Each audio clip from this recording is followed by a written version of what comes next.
हमारे पास वेंटिलेटर नहीं है, ना ही कोई स्पेशलिस्ट है। इस वजह से गंभीर मरीजों को हम तत्काल रिफ़र कर देते हैं प्राथमिक उपचार के। अगर हमारे यहाँ वेंटिलेटर की व्यवस्था हो जाए और स्पेशलिस्ट डॉक्टर रहे तो यहाँ पे कुछ मैनेज किया जा सकता है। नमस्कार, मैं बांदा से साकेत अवस्थी आईपा के लिए। आईपा यानी all India progressive politics association, ये वो मंच है जहां हम रखते हैं अपने विचारों को। राजनीति प्रोग्रेसिव कैसे हो, स्वास्थ्य प्रोग्रेसिव कैसे हो, इन्हीं सब मुद्दों पर हम वार्ता करते हैं। और आज हमारी टीम आ पहुंची है बांदा जनपद के सीएससी बबेरू में, जहां के मुख्य चिकित्सा अधीक्षक हैं डॉक्टर एसके सिंह, जो कि उनसे स्वास्थ्य संबंधित तथा अन्य मुद्दों पर हम बात करेंगे। सर नमस्कार। नमस्कार जी। सर, ये हमारा वो मंच है आईपा, जो कि हम लोगों की आम जनमानस की समस्या को लेकर के शासन प्रशासन तक और पहुंचाने का काम करते हैं, साथ में उनकी समस्या का समाधान करवाने का प्रयत्न करते हैं। हमारे मंच को आप क्या कहेंगे? नमस्कार, मैं डॉक्टर ऋषिकेश सिंह पटेल, अधीक्षक सामुदायिक स्वास्थ्य केंद्र बबेरू। मैं आपके मंच से यही संदेश देना चाहूँगा कि इस समय मुख्यतः से कोविड-19 का प्रकोप ज़्यादा, थर्ड वेव की संभावनाएं बढ़ रही हैं। तो सबसे पहले तो सभी लोग मास्क लगाएं। और अब वैक्सीनेशन में है तो वैक्सीनेशन हमारा भी फर्स्ट डोज 100% हो चुका है। सेकंड डोज में भी बांदा जिला 75% पहुंच चुका है। और जितने बचे लोग हैं वो सभी लोग वैक्सीनेट हो जाएं, जल्द से जल्द अपना डोज ले लें। सर, स्वास्थ्य की बात करें, अगर हम सीएससी बबेरू की स्वास्थ्य की बात करें तो सीएससी बबेरू में स्वास्थ्य विभाग को देखते हुए ऐसी कौन कौन सी गतिविधियां हैं जिन पर जो है और सुधार करने की आवश्यकता है, खासकर स्वास्थ्य से संबंधित, इंस्ट्रूमेंट से संबंधित, उपकरण से संबंधित, कर्मचारियों से संबंधित कौन कौन सी ऐसी समस्याएं हैं जिनका जो है और अधिक जो है तरीके से विकास करने की आवश्यकता है, जिसमें स्वास्थ्य सुविधाएं उचित तरीके से मुहाल हो सकें? सीएससी बबेरू में जो प्राथमिकता पे होना चाहिए, एक हमारे पास स्पेशलिस्ट की कमी है। अगर स्पेशलिस्ट, किसी विभाग की स्पेशलिस्ट नहीं है, मेनली आपका अगर बच्चों वाले विशेषज्ञ और ये गायनेकोलॉजिस्ट आ जाए यहाँ पर, तो यहाँ पे काफ़ी लोगों को लाभ मिलेगा, यहाँ की जनता को। क्योंकि देखा ये गया है कि प्राथमिक उपचार के बाद में टिपिकल कंडीशन का है अगर जो है केस, तो तत्काल जो है उसको ज़िले के लिए रिफ़र करना पड़ता है। खासकर जो है अपना क्षेत्र जो बबेरू तहसील है काफ़ी बड़ी एरिया पे है, और यहाँ ये सीएससी पे जो है लोग, यहाँ के लोग आते हैं, स्वास्थ्य सुविधाओं के लिए आते हैं। लेकिन अगर थोड़ा गंभीर हालत हुई तो स्वास्थ्य सुविधा का लाभ उन्हें उचित तरीके से नहीं मिल पाता और उन्हें तत्काल रिफ़र किया जाता है। हालांकि रास्ते में भी काफ़ी दिक्कत आती है। इस पर सुधार की क्या गुंजाइश है? इस पर सुधार की यही गुंजाइश है कि अगर हमारे यहाँ वेंटिलेटर की व्यवस्था हो जाए और स्पेशली डॉक्टर रहे तो यहाँ पे कुछ मैनेज किया जा सकता है। क्योंकि हमारे पास वेंटिलेटर नहीं है, ना ही कोई स्पेशलिस्ट है। इस वजह से गंभीर मरीजों को हम तत्काल रिफ़र कर देते हैं प्राथमिक उपचार के बाद। खासकर इस समय की बात किया जाए, देखिए आचार संहिता भी लगी हुई है, कोरोना गाइडलाइन का पालन करना सरकारों का निर्देश है। वर्तमान में क्या स्थितियां हैं कोरोना को लेकर के, ओमिक्रॉन को लेकर के, आम जनमानस को आप क्या संदेश देंगे? कोरोना की गाइडलाइन क्या है, कैसे क्या बचाव किया जा सकता है? आम जनमानस के लिए यही संदेश है कि सभी लोग पहले तो मास्क लगा करके रहें और 2 गज की दूरी एक दूसरे से मेंटेन करके रहें, और जितना जल्दी हो जाए अपना दोनों डोज वैक्सीन का ले लें। ये देखा गया है कि दोनों डोज लेने के बावजूद भी कोरोना की जो है वैक्सीनेशन जो है, जो व्यक्ति मान लीजिए दोनों डोज ले चुका है, टीका दोनों लग गए हैं, इसके बावजूद भी अगर कोरोना पॉजिटिव आ रहा है तो उस व्यक्ति को क्या घबराने की आवश्यकता है? अगर घबराने की आवश्यकता नहीं है तो उसको कैसा ट्रीटमेंट चाहिए, क्या निर्देश देंगे?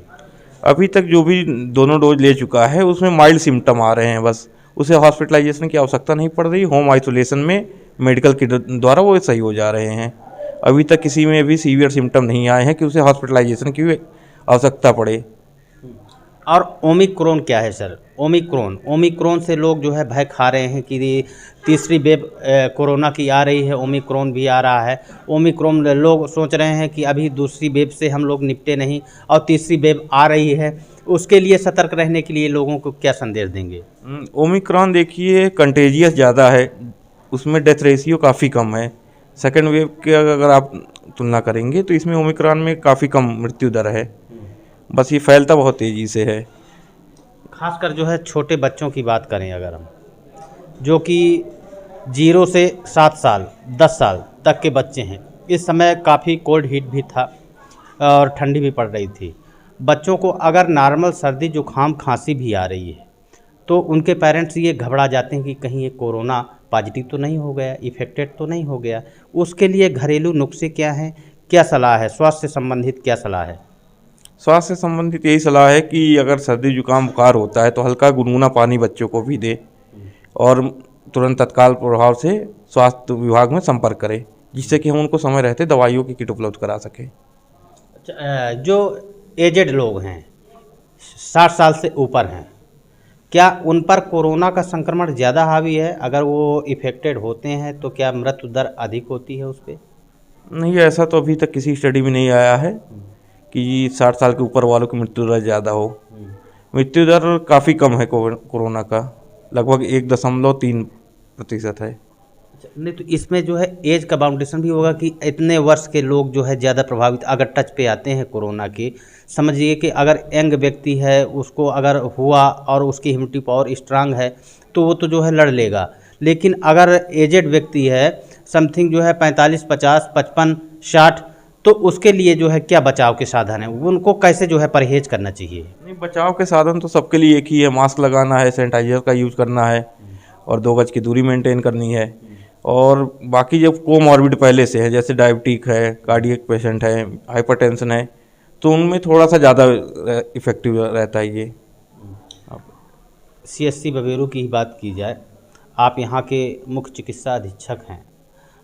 जब से आपने यहाँ कार्यभार संभाला, आपने स्वास्थ्य सुविधाओं को लेकर के किन किन बिंदुओं पर जो है विकास किया, किन किन बिंदुओं पर सुधार किया? स्वास्थ्य सुधार में तो काफ़ी यहाँ पे सुधार हुआ है, वो आपको दिखेगा भी। साफ़ सफाई में काफ़ी सुधार हुआ है। जांचें हमने काफ़ी बढ़ा रखी हैं, जांचें चल रही है, OPD की टाइमिंग बढ़ चुकी है, पेशेंट अच्छे आ रहे हैं और दवाइयाँ सारी उपलब्ध है यहाँ पर। जी, ये तो बहुत अच्छी बात है सर। ख़ासकर जो है यहाँ CSC से ही जो है एक मुझे समस्या और सुनने को मिली है जो मैं आप तक अपने मंच के माध्यम से पहुंचा रहा हूं कि सरकारी हॉस्पिटल पे प्राइवेट जो पैथोलॉजी के वर्कर हैं इर्द गिर्द दिखाई देते हैं। उस पे क्या कहेंगे, उसमें क्या सुधार हो पा रहा है कि मान लीजिए गरीब क्षेत्र का व्यक्ति है, ग्रामीण क्षेत्र का व्यक्ति है, गरीब तबके का है, क्या अपने हॉस्पिटल पे पैथोलॉजी की व्यवस्था तो है ही है, उस पे किन किन बिंदुओं पर पेशेंट को जो है रिफ़र किया जाता है कि बाहर जा कर के वो अपना पैथोलॉजी से अपना परीक्षण करवाए? देखिए, जो हमारे यहाँ जांचें उपलब्ध है वो बाहर से कोई भी नहीं करवाता है। बाकी हमने मौखिक रूप से सबको सूचित कर दिया है कि अनावश्यक किसी की भी मरीज की बाहर की जांचें ना लिखी जाएं। जो जांचें यहाँ उपलब्ध नहीं है वो 1-2 जांचें हो सकता है वो बाहर से करवाते हों, वैसे उसके लिए भी अगर बोला जाता है अगर बांदा जा सकते तो जिला अस्पताल बांदा में जा करके करवा लें। जी। अब लास्ट में एक क्वेश्चन और आपसे करना चाहूँगा, खासकर जो है इस समय वर्तमान परिदृश्य को देखते हुए आप स्वास्थ्य सुविधाओं को बेहतर करने के लिए, आम जनमानस के लिए, कोरोना ओमिक्रॉन से निपटने के लिए आम जनमानस तक क्या संदेश पहुंचाएंगे? आम जनमानस ये कहना चाहेंगे अपना खाना हेल्दी रखें ताकि इम्यूनिटी बनी रहे और ज़्यादा से ज़्यादा विटामिन C के फलों का सेवन करें, हल्का गुनगुना पानी लें और सबसे विशेष है मास्क लगा कर रहें। मास्क लगाने से 95% तक बीमारी का फैलाव हम लोग रोका जा सकता है। जी, thank you sir very much. जैसा कि ये हमारे साथ में CSC बबेरू के मुख्य चिकित्सा अधीक्षक डॉक्टर RK सिंह थे और इनसे स्वास्थ्य संबंधित तथा कोरोना ओमिक्रॉन को लेकर के हर बिंदुओं पर बात हुई। सजगता ही एक बचाव है, इन्होंने बताया कोरोना गाइडलाइन का पालन करें जिससे कोरोना से कहीं हद तक बचा जा सकता है। आइपा के लिए बांदा से मैं साकेत अवस्थी।